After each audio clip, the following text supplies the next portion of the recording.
These are incompetent people. We have incompetent people running our country, and our country has never been in more danger of World War III than it is right now.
On 7th October 2023, former President Donald Trump expresses concerns about the escalating global situation. He warns that the world is closer to World War than ever before, primarily due to recent events, such as the conflict between Israel and Hamas and Russia's ongoing war in Ukraine. Trump emphasizes that this potential world war would be especially deadly because of the presence of nuclear weapons.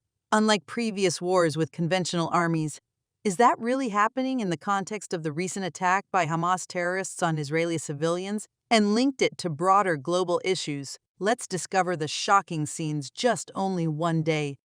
Israelis were jolted from their reverie on the closing day of the Jewish high holidays, greeted by the deafening wail of sirens. In a shocking turn of events, Hamas and Islamic Jihad unleashed a barrage of thousands of rockets from Gaza. Simultaneously, armed militants meticulously dismantled the high-tech barriers guarding the region, infiltrating Israel while resorting to gunfire and hostage-taking.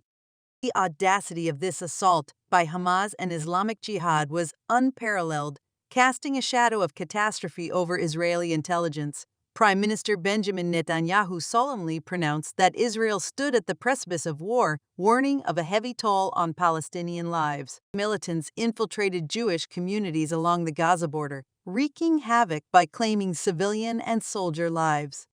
The harrowing scenes of terrified Israelis, their hands bound by Palestinian gunmen, covered in blood, were etched in unverified videos. Many sought refuge in their homes, huddled in safe rooms as chaos unfolded around them. In the midst of this horror, an all-night dance festival in southern Israel became a battleground. Hundreds of young revelers found themselves in the crossfire, with one survivor describing a nightmarish ordeal as they dodged gunfire, moving from tree to tree, with death lurking from both sides. By nightfall on October 7th, authorities grimly acknowledged the recovery of 260 bodies. The Israel Defense Forces engaged in a fierce struggle, estimating that 200 to 300 Palestinian militants still roamed within Israel's borders. 8 battlegrounds emerged as the IDF desperately attempted to regain control. The toll on Israel was staggering, with over 700 lives lost in the aftermath of the surprise attack by Hamas fighters breaching the Gaza border. Adding to the horror, Hamas claimed to have taken more than 100 hostages from Israel on that fateful day, including high-ranking Israeli army officers. The hostage crisis further complicated Israel's response, granting Hamas a formidable bargaining chip. Memories of Gilad Shalit, held captive by Hamas for half a decade, haunted the nation. The audacious nature of this assault left Israeli intelligence flabbergasted, raising questions about how Hamas had orchestrated this offensive over many months without detection. Israel's rigorous surveillance of Gaza, equipped with state-of-the-art technology, including drones and a network of informants, had inexplicably faltered. This monumental intelligence failure had shaken the Israeli public's faith in their government and the military's capacity to safeguard civilians.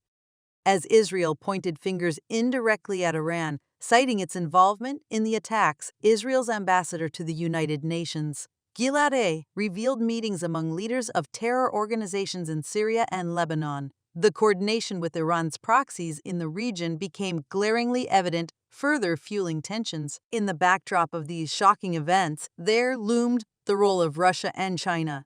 Intelligence agencies asserted that while Iran supported Hamas overtly, Russia's proximity to the group and China's technological contributions had played a pivotal role.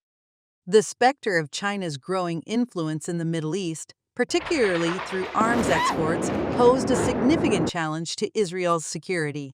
In a deeply infuriating twist, China called for calm and advocated a two-state solution, further riling Israelis who were grappling with the worst violence in half a century. The assailants, having seized control of a territory evacuated by Israel in the quest for enduring peace, had plunged the nation into an existential crisis. As Israel contemplated its response against Hamas, the shadow of China's influence in the region loomed large, an influence unlikely to be ignored in the tumultuous times ahead. It seems that the term Israel-Gaza conflict is no longer accurate to describe the current situation. Now, back to the current situation. The recent Israel-Gaza conflict was indeed unexpected. It seemed to have caught even the most extensive intelligence organizations, including the CIA, by surprise. Is it merely a coincidence? Let's take a look at some recent events. Vladimir Putin attended the Winter Olympics in Beijing and then initiated the invasion of Ukraine. Bashar al-Assad visited Hangzhou for the Asian Games, and 16 days later, Hamas launched an attack on Israel from land, sea, and air. Did Syria's visit to China lead to this attack, and did they play a role in this military operation? The New York Times revealed that the U.S. intelligence agencies had deep infiltration into Russian intelligence, and they had the ability to obtain the specific timing and targets of the invasion before the war began. However, Ukraine was still attacked. Did the White House not inform Ukraine, and did they inadvertently encourage Putin's aggressive actions? Regarding Hamas, it is now clear that Egyptian intelligence agencies exposed Hamas's intentions to infiltrate Israel. Egypt maintains close and frequent contacts with British intelligence agencies. In other words, information about Hamas gathered by Egyptian intelligence would likely be known to the U.S. through the Five Eyes alliance. So, why didn't Israel react swiftly to this intelligence? Why didn't the U.S. proactively share information about the impending danger? Both sides in the Israel-Gaza conflict have their grievances, but the cycle of violence doesn't justify targeting civilians. Regardless of historical claims, there's a need for a peaceful resolution and a political plan for the future. The Palestinian issue remains a complex challenge, and the international community's focus on it reflects a historical burden and a political quagmire that is far from being resolved. You can't do it, you can't write, just copy another country's set. That's how it is. When trying to solve survival problems through political means in Fatah, be a bit more sophisticated. When you were just about to prepare and become more sophisticated, another organization rose, Hamas, which refused to give up its weapons. So it grew stronger, one more vicious than the other. So, discussing political solutions with either Fatah or Hamas is simply not realistic. Look at this time, right? The means are extremely cruel. Many children were killed at a gathering. The terrorists were not content. They stood next to children and shot the children with guns. The Israeli who came back to the scene later had to collect these children from nearby houses, and they had to use my toothbrush for DNA testing to determine who the dead children were. The Chinese Chamber of Commerce in Israel says that currently 3 Chinese people have been shot and 4 Chinese people are missing. Because flights back to China were canceled, many overseas Chinese in Israel called the Chinese embassy, hoping the embassy could help them. Chinese Foreign Ministry spokesperson Mao Ning also said that the Chinese Communist Party will do everything in its power to assist Chinese citizens. In reality, like Chinese citizens stranded in Ukraine during the Russia-Ukraine war, you must rely on yourself. So, there is nothing but talk, no action. Even Thailand is better than that.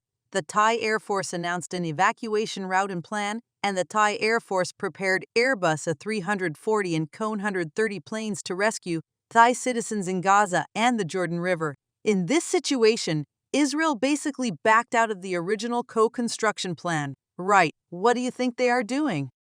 These 2 organizations even kill their own people.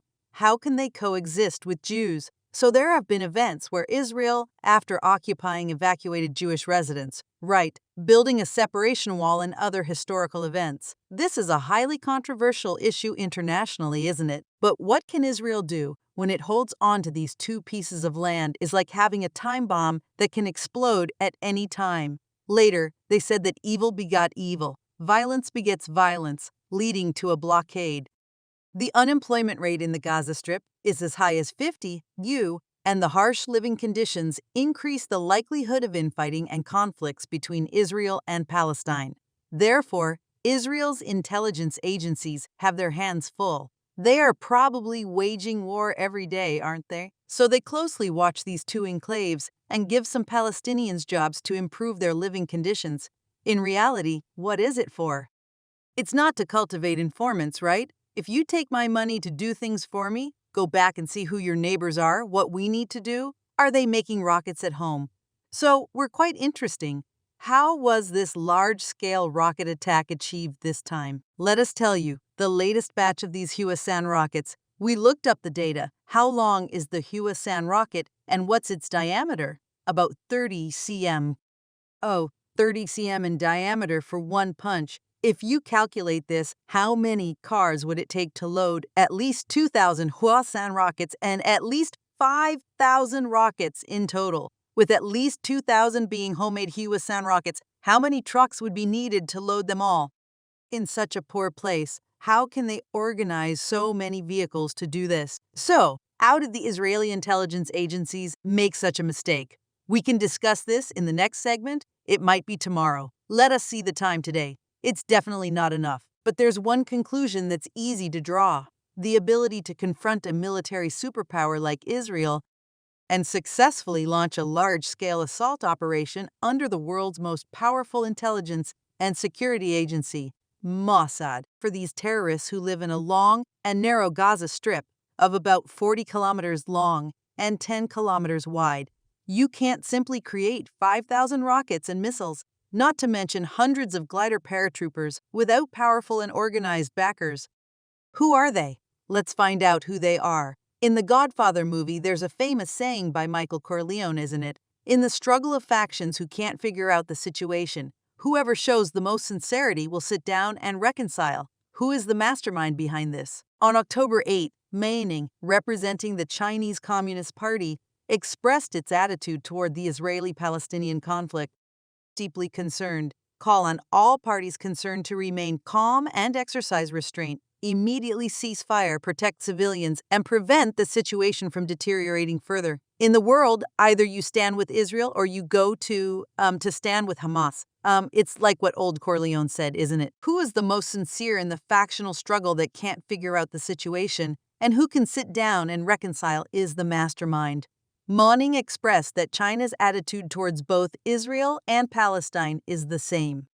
China's seemingly sincere words lack expressions of condolences for civilian lives lost, and there's even less condemnation of Hamas by Israel. There's no call for an immediate ceasefire, right? An immediate ceasefire, let the terrorists finish their slaughter, and then let Israel, which has a strong national power, stop fighting, not to hold the terrorists accountable, to protect civilians. Who can tell whether a Palestinian young man walking on the street is a member of Hamas or a civilian? Hamas leaders have already called on every Palestinian to take up arms and join this glorious moment. What glory! That's the glory of slaughtering Israelis. So China's statement is similar to the Russia-Ukraine conflict, right? Calling for a ceasefire and peace. Let the Ukrainians lay down their weapons. Let the aggressors occupy Ukraine peacefully and comfortably, right? What about China? Its hypocrisy has already exposed its behind-the-scenes role. We only need to analyze who benefits from this outbreak of war to understand. The mastermind is, of course, Russia, which has directly relieved its war pressure. Russia has always been the behind-the-scenes boss in the Middle East, right? It has made political and military support from the United States and NATO to Ukraine difficult, right? You support a missile. You support a tank. This media report, that media report, this congressman encourages, that prime minister encourages, right? It's very difficult, right? Besides, the Palestinian situation is like a black hole without an end in sight, right? Once that black hole is opened, How much support can Ukraine get? There really isn't any left. Is that Russia's frontline battlefield? The pressure will immediately be released. The U.S. Ford-class aircraft carrier has already moved to the eastern Mediterranean, which reflects a substantial change, right? A support for Israel. It is unwavering. I just mentioned Mrs. Mir. This has already become a policy habit, hasn't it? You attack Israel and he comes, doesn't he? He comes with a knife, doesn't he? The cancellation of House Speaker McCarthy in the U.S. Congress, this time is an important issue, right? It is why you were canceled, isn't it? Because you didn't solve domestic problems. You were busy spending money to support Ukraine if something happens in Israel, right? For the U.S. government, which is about to close due to a lack of funds, the more resolutely it supports Israel, the more likely it is that the assistance to Ukraine will be affected. Of course, the U.S. government has a very large family fortune. Is it? How is the statement made? But the reality is that the homeowner also has no surplus grain. In addition, the entire European Union is now permeated with fatigue in supporting Ukraine, right? Although some newly elected right-wing regimes, including Italy, have expressed their continued support for Ukraine, but you see, there are many countries that once the United States slows down its support for Ukraine, the European Union's attitude is very likely to change, right? In addition, Poland and other former Eastern European countries that had disagreements with Ukraine on grain issues have also had conflicts with Ukraine. So launching a Hamas terrorist attack at this moment is just perfect. It divides the international support Ukraine camp, and Russia has already expressed its support for Hamas. Foreign Minister Lavrov said that as long as the United States supports Israel, Russia supports Hamas. Now, with the aircraft carrier heading to the Mediterranean, can you say that Russia does not support Hamas? While China indirectly benefits from these events, it gets extraordinary benefits far greater than Russia on the battlefield. Why do I say that? Well, first of all, it's clear that as long as Russia benefits the Chinese Communist Party's global strategy, especially its confrontation with the United States, will be strengthened, and its leadership in the United States will also benefit. However, the benefits go far beyond that. Let's look at China's position in the Middle East. China is also overseeing the reconciliation between Saudi Arabia and Israel, right? The reconciliation between Saudi Arabia and Iran, right? Both of these moves will be strengthened. Just now, it was mentioned that Palestine is inherently in a tough spot. It's merely a tool of the Arab League or the League of Arab States rather than the League's historical ally. Saudi Arabia, as the leader of the Arab League, has been discussing the establishment of diplomatic relations with Israel recently. Once this happens, Palestine may find itself marginalized, right? This is one of the reasons why Hamas launches attacks, as a last resort. For Saudi Arabia, if the United States intervenes to help Israel, Saudi Arabia might have to distance itself from the U.S., which is a prominent figure in the Arab world. By not standing up for its Arab brothers, Saudi Arabia's credibility could be questioned. Therefore, supporting Hamas might lead to losing the opportunity for Saudi-Israeli relations and the support of the United States. Even the association with terrorism by supporting Hamas could lead to alienation and condemnation from the entire Western world. So, everyone can see that earlier today, Blinken urged Arab nations to collectively condemn Hamas, but there hasn't been a response yet, right? Why is that? Saudi Arabia has indicated that it's in a difficult position. However, China has managed to achieve unprecedented success in this situation. First, the role as a third party is unique. I don't live in the Middle East, and I'm not tied to Russia's historical affiliations. By participating in the conflict, China could weaken or even replace the U.S. and skillfully become the facilitator for continued Saudi-Israeli relations. Right. As mentioned earlier, Saudi Arabia might find it challenging to balance its relationship with the U.S. If they have such a conflict, Saudi Arabia might step in as the intermediary, taking the position of a third party. Second, Israel is a sore point for the U.S. As previously mentioned, it's certain that there will be stress responses. If a conflict happens there, the next day an aircraft carrier could head over. Using the Israel-Arab conflict to test China's reaction to an attack on Taiwan by the U.S. is the most accurate way to gauge that. Even if the U.S. does respond, it will still divert American forces to various battlefields worldwide, dispersing its combat strength. Would the U.S. prioritize saving Israel over other actions, or would it be compelled to act in response to a Chinese invasion of Taiwan? It's not clear. However, if Saudi Arabia and other Arab League countries break ties with the U.S. during this Israel-Arab war, and their influence is replaced by China in the U.S.-led Middle East reconciliation process, then ensuring oil supply to China becomes inevitable. Once China has the oil, it can resolve the key factor for maintaining the Taiwan Strait conflict. Also, the renminbi's status against the U.S. dollar in international trade takes place in the oil trade, right? So, would China also gain corresponding financial advantages here? This is referred to as the renminbi, potentially replacing the U.S. dollar. Fourth, Israel has been in a hostile state with neighboring countries like Lebanon for a long time. Whenever a country like Lebanon, backed by groups like Hezbollah, participates in attacks alongside Hamas, Israel will definitely respond. That would involve Syria, Jordan, Iran, and others. As long as China is prepared to launch an offensive against Taiwan, it can encourage these small countries to launch consecutive attacks against Israel. Israel responds to each one, and the U.S. sends its troops to the eastern Mediterranean repeatedly, making it challenging for us forces to leave the Middle East. Furthermore, a network of such small countries and political military groups with the ability to initiate military conflicts will be formed in various hotspots, including North and East Africa.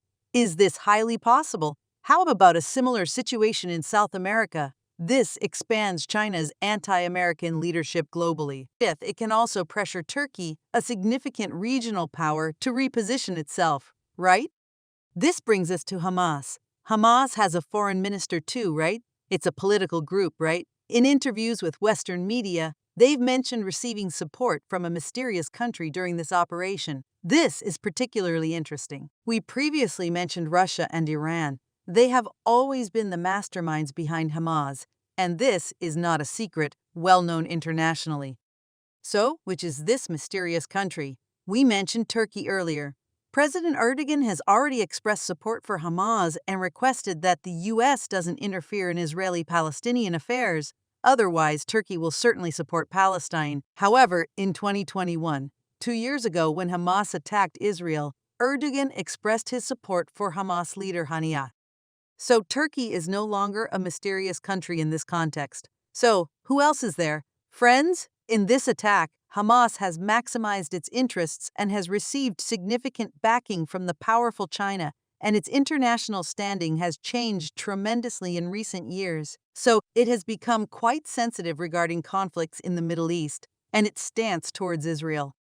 Thus, China, the only nation that can meet these criteria, supports Hamas. In the Mao Zedong era, Arafat, who supported the Palestine Liberation Organization PLO, was backed by China. Back then, China didn't gain many practical benefits. However, today, the situation is significant, as Xi Jinping talks about a community of common destiny for all mankind.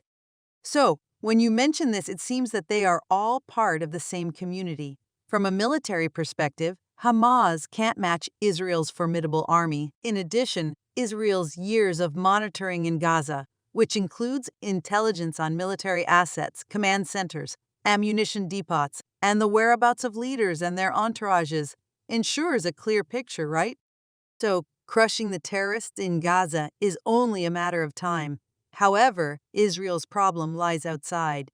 Hamas is supported by some countries in the Middle East and the Islamic world that harbor resentment toward the U.S. Now, with the backdrop of the Russia-Ukraine war and the massive support from China, the situation has become quite tricky. So why did this apparent success by Hamas in breaching Israel's borders happen? What is the reason that the vigilant soldiers guarding the border are no longer present, as described by an Israeli female soldier who served on the Gaza border, where even the slightest movement of a cockroach would make them extremely alert? However, today, the soldiers guarding the border allow Hamas to casually pass through the blockade, even using bulldozers to open the border wall, in a matter of hours to capture hostages, killing old men and women on the streets, and even destroying Israel's Merkava main battle tank, right?